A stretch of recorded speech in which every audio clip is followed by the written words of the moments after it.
Welcome back. ಜ್ಞಾನ ವ್ಯಾಪಿಯ ಬಳಿಕ ಹಲವು ಹಿಂದೂ ದೇವಾಲಯಗಳ ಬಗ್ಗೆ ಹಿಂದೂಗಳು ಧ್ವನಿ ಎತ್ತುತ್ತಿದ್ದಾರೆ.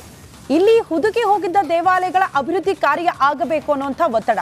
ಜ್ಞಾನವ್ಯಾಪಿ ಮಸೀದಿಯ ನಂತರ ಕಾಲಗರ್ಭದಲ್ಲಿ ಅಡಗಿ ಹೋಗಿದ್ದ ಮತ್ತೊಂದು ದೇವಸ್ಥಾನದ ವಿಚಾರದ ಬಗ್ಗೆ ಈಗ ಚರ್ಚೆ ಶುರುವಾಗಿದೆ.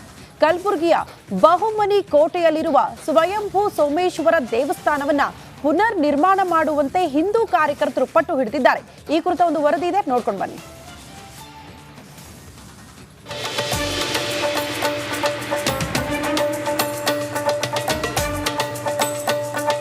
ಹೌದು, ಜ್ಞಾನವಾಪಿ ಮಸೀದಿಯಲ್ಲಿರುವ ಶಿವಲಿಂಗಕ್ಕೆ ಪೂಜೆ ಸಲ್ಲಿಸಲು ಕೋರ್ಟ್ ಅನುಮತಿ ನೀಡಿದ ಬಳಿಕ ಹಿಂದೂಗಳಿಗೆ ಇದೀಗ ಹೊಸ ಆಸೆ ಚಿಗುರಿಕೊಂಡಿದೆ. ಅದರಂತೆ ಕಲಬುರಗಿಯ ಬಹುಮನಿ ಸುಲ್ತಾನರ ಆಳ್ವಿಕೆ ಸಂದರ್ಭದಲ್ಲಿ ಕೋಟೆಯಲ್ಲಿದ್ದ ಸ್ವಯಂಭೂ ಸೋಮೇಶ್ವರ ದೇವಸ್ಥಾನವನ್ನು ಸಂಪೂರ್ಣವಾಗಿ ಕೆಡವಲಾಗಿತ್ತು ಅನ್ನೋದಕ್ಕೆ ಸಾಕಷ್ಟು ಸಾಕ್ಷಿ ಪುರಾವೆಗಳು ಸಿಕ್ಕಿವೆ. ಹಾಗಾಗಿ ಬರುವ ಶಿವರಾತ್ರಿಯ ಒಳಗೆ ಬಹುಮನಿ ಕೋಟೆಯೊಳಗಿನ ಸ್ವಯಂಭೂ ಸೋಮೇಶ್ವರ ದೇವಸ್ಥಾನ ಪತ್ತೆಯಾದ ಸ್ಥಳವನ್ನು ಸ್ವಚ್ಛತೆ ಮಾಡಿ ಅದನ್ನ ಅಭಿವೃದ್ಧಿಪಡಿಸಿ ಅಲ್ಲಿ ಶಿವಲಿಂಗ ಸ್ಥಾಪನೆ ಮಾಡಿ ಪೂಜೆಗೆ ಅವಕಾಶ ಕಲ್ಪಿಸುವಂತೆ ಹಿಂದೂ ಜಾಗೃತಿ ಸೇನೆ ಜಿಲ್ಲಾಡಳಿತಕ್ಕೆ ಮನವಿ ಮಾಡುವುದಕ್ಕೆ ಮುಂದಾಗಿದೆ.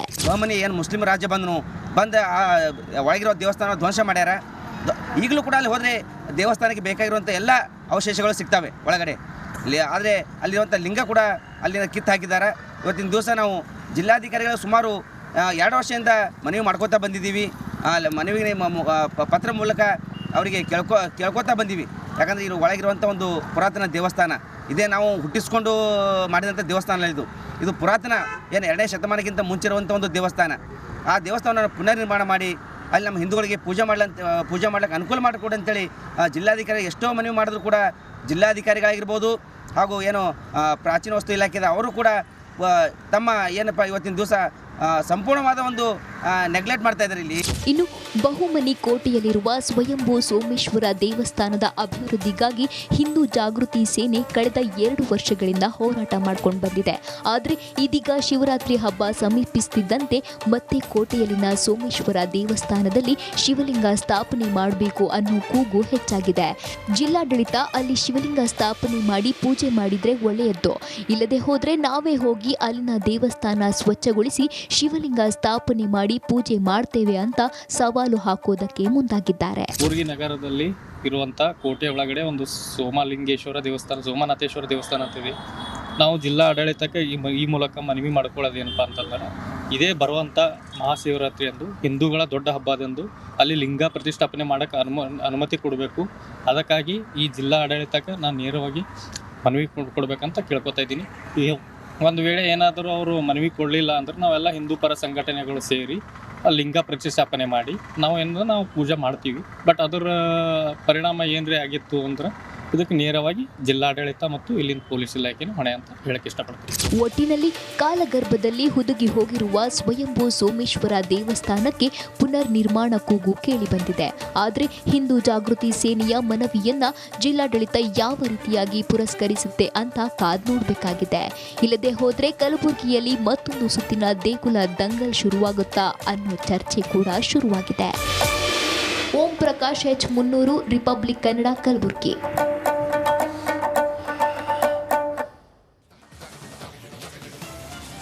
ಸ್ವಯಂಭೂ ಸೋಮೇಶ್ವರ ದೇಗುಲ ಅಭಿವೃದ್ಧಿ ಆಗಬೇಕು, ಅದನ್ನ ಉಳಿಸಿಕೊಡುವ ಪ್ರಯತ್ನಗಳಾಗಬೇಕು. ಜಿಲ್ಲಾಡಳಿತ ಮನವಿ ಮಾಡ್ಕೊಂಡ್ವಿ, ಆದ್ರೂ ಕೂಡ ಅದು ಸಾಧ್ಯ ಆಗ್ತಾ ಇಲ್ಲ ಅನ್ನೋಂಥ ವಿಚಾರ. ಕರ್ನಾಟಕದಲ್ಲೊಂದು ಜ್ಞಾನವ್ಯಾಪಿ, ಸೊ ಅದರ ಡೀಟೇಲ್ಸ್ ಅನ್ನ ನಿಮ್ಮ ಮುಂದೆ ಇಡ್ತಾ ಹೋಗ್ತೀವಿ. ಸ್ವಯಂಭೂ ಸೋಮೇಶ್ವರ ದೇಗುಲ ಜೀರ್ಣೋದ್ಧಾರಕ್ಕೆ ಈಗ ಕೂಗೆದ್ದಿರೋದು. ಹಿಂದೂ ಕಾರ್ಯಕರ್ತರು ಈ ವಿಚಾರವನ್ನು ಪ್ರಸ್ತಾಪ ಮಾಡಿದ್ದಾರೆ.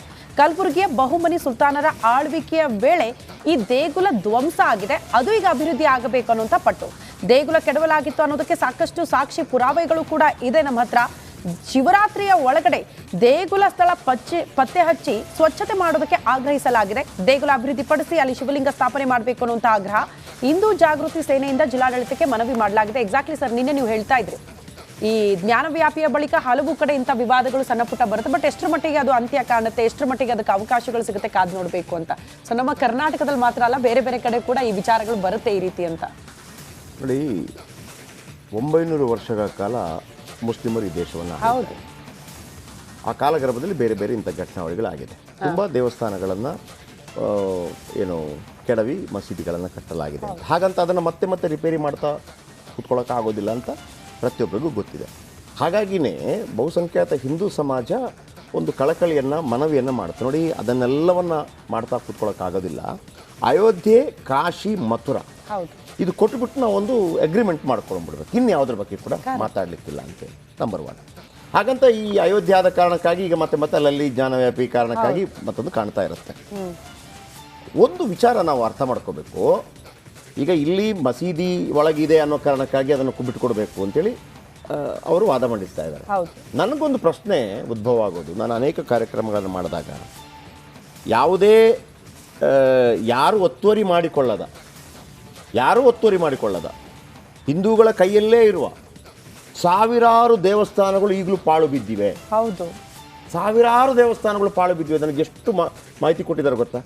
ನಾವು ಅದರ ಬಗ್ಗೆ ಆಲೋಚನೆ ಮಾಡ್ತಾ ಇದ್ದೀವಿ ಈಗ, ಅಲ್ವಾ? ಹೌದು, ಇದು ಪಾಲಿಟಿಸೈಸ್ ಕಾರಣ ಮುಸ್ಲಿಮರ ಒಡೆತನದಲ್ಲಿದೆ, ಹಾಗಾಗಿ ಹೊಡಿಬೇಕು ತೆಗಿಬೇಕು ಅನ್ನೋದು ಬೇರೆ. ಫಸ್ಟ್ ಆಫ್ ಆಲ್ ನಾವು ದೇವಸ್ಥಾನಗಳನ್ನ ಎಷ್ಟು ರಕ್ಷಣೆ ಮಾಡ್ಕೊಂಡಿದ್ದೀವಿ. ಈಗ ಚಕ್ರವರ್ತಿ ಸೂಲಿಬೆಲೆ ಅವರ ಟೀಮ್ ಯುವ ಬ್ರಿಗೇಡು ಅನೇಕ ಕಡೆ ಕಲ್ಯಾಣಿಗಳನ್ನು ಕ್ಲೀನ್ ಮಾಡೋದು, ದೇವಸ್ಥಾನಗಳನ್ನು ಕ್ಲೀನ್ ಮಾಡೋದು, ನಾವು ಮೊದಲು ಅದನ್ನು ಮಾಡಬೇಕಾಗಿದೆ ನಂಬರ್ 1. ಎರಡನೇದೇನು ಗೊತ್ತಾ, ಈ ಹಿಂದೂ ಧರ್ಮ ಉಚ್ಛ್ರಾಯ ಸ್ಥಿತಿಯ ನಂತರ ಬೌದ್ಧ ಧರ್ಮ ಇಲ್ಲಿ ದೊಡ್ಡ ಪಾರುಪತ್ಯವನ್ನು ಸ್ಥಾಪಿಸಿಕೊಳ್ಳುತ್ತೆ. ನಂತರ ಶಂಕರಾಚಾರ್ಯರ ಜನನದಿಂದ ಮತ್ತೆ ಹಿಂದೂ ಧರ್ಮ ಪುನರುತ್ಥಾನವಾದಾಗ ಅನೇಕ ಜೈನ ಬಸದಿಗಳು, ಬೌದ್ಧ ದೇಗುಲಗಳೆಲ್ಲ ಧರಾಶಾಹಿಯಾಗಿ ಅದು ಕೂಡ ದೇವಸ್ಥಾನಗಳಾಗಿ ಬದಲಾದಂತಿದೆ. ಆದರೆ ಅಲ್ಲಿಗೆ ಮತ್ತು ಮುಸ್ಲಿಮರ ವಿಚಾರ ಬಂದಾಗ ಯಾಕೆ ಫರಕ್ ಆಗತ್ತೆ ಅಂತಂದರೆ, ದೇಶದ ಒಳಗೆ ಹುಟ್ಟಿದ ಧರ್ಮಗಳ ಒಳಗೊಳಗಾಗಿ ಆದಾಗ ಅದು ಒಂದಕ್ಕೊಂದು ಲಿಂಕ್ ಇದ್ದೇ ಇರ್ತದೆ. ಈಗ ವೀರಶೈವ ಲಿಂಗಾಯತರು ಹೇಳ್ತಾರೆ ನಾವು ಹಿಂದೂಗಳಲ್ಲ ಅಂತೇಳಿ. ಒಂದಲ್ಲ ಒಂದು ರೀತಿಯಲ್ಲಿ ಶಿವ ಅಂತ ಬಂದಾಗ ಹಿಂದೂಗಳ ಲಿಂಕ್ ಅಂತ ಬರುತ್ತೆ. ಅದು ಟೀಕೆ ಬರದೇ ಇರಲಿ, ಒಂದಕ್ಕೊಂದು ಲಿಂಕ್ ಇರುತ್ತೆ.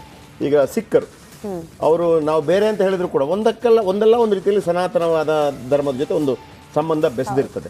ಈಗಲ್ಲಿ ನೀವು ಉಡುಪಿ ಸ್ವಾಮೀಜಿಗಳನ್ನು ನೋಡುವಾಗ ಅವರ ನಾಮ ನೀವು ನೋಡಿರ್ಬೋದು, ಮಾಧ್ವ ಪರಂಪರೆ, ಈಗೊಂದು ನಾಮ ಹಾಕ್ತಾರೆ, ಹಿಂಗುದ್ದಕ್ಕೆ ಹಾಕ್ತಾರೆ. ಆಮೇಲೆ ಶೈವ ಪರಂಪರೆಯಲ್ಲಿ ಅಡ್ಡನಾಮ ಹಾಕ್ತಾರೆ. ಇನ್ನು ವೈಷ್ಣವ ಪರಂಪರೆಯಲ್ಲಿ ತಿರುಪತಿ ತಿಮ್ಮಪ್ಪನಿಗೆ ನಾಮ ಇದೆಯಲ್ಲ, ಆ ಥರ ಹಾಕಿರ್ತಾರೆ. ಈ ರಾಮಪಂಥಿ ಅಂತ ಮೊನ್ನೆ ನಾವು ಅಯೋಧ್ಯೆಗೂ ಅದು ರಾಮಪಂಥಿ ಅಂತ ಬರುತ್ತೆ. ಅಲ್ಲಿ ತಿಮ್ಮಪ್ಪನ ಥರನೇ ಇದೆ, ಬಟ್ ಜಾಯಿಂಟ್ ಆಗಿದೆ. ಆದರೆ ಇದೆಲ್ಲವೂ ಕೂಡ ಪರಂಪರೆ ಬೇರೆ ಬೇರೆ ಆಗಿದ್ರೂ ಕೂಡ ಹಿಂದೂ ಧರ್ಮದ ಒಳಗೆ ಬರುತ್ತೆ ಎಲ್ಲವೂ ಕೂಡ. ಯಾಕಂದರೆ ಯಾವುದೇ ರೀತಿಯಲ್ಲೂ ನೀವು ಪೂಜೆ ಮಾಡಿದರೂ ಕೂಡ ನಮ್ಮಲ್ಲಿ ಹಿಂದೂ ಧರ್ಮದಲ್ಲಿ ನೀವು ಯಾವುದನ್ನು ನಂಬೇಡಬೇಕಾದ್ರೆ ಶಿವ, ಬ್ರಹ್ಮ, ವಿಷ್ಣು, ಮಹೇಶ್ವರ ಯಾವುದನ್ನು ನಂಬೇಡಿ. ನಿರಾಕಾರ ಪರಬ್ರಹ್ಮ ಅಂತ ನಂಬಿದರೂ ಕೂಡ ನಿಮಗೆ ಅವಕಾಶಗಳಿದೆ. ಆಮೇಲೆ ನೀವು ಅದನ್ನು ಟೀಕೆ ಮಾಡ್ತೀರ ಅಂದರೆ ಹಿಂದೂ ಧರ್ಮದಲ್ಲಿರುವಂಥ ವಿಶೇಷತೆ, ನೀವು ನಿಂದನಾ ಸ್ತುತಿ ಅಂತ ಬೈಕೊಂಡು ಕೂಡ ನೀವು ದೇವರನ್ನು ಸ್ತುತಿಸಬಹುದು ಅಂತ.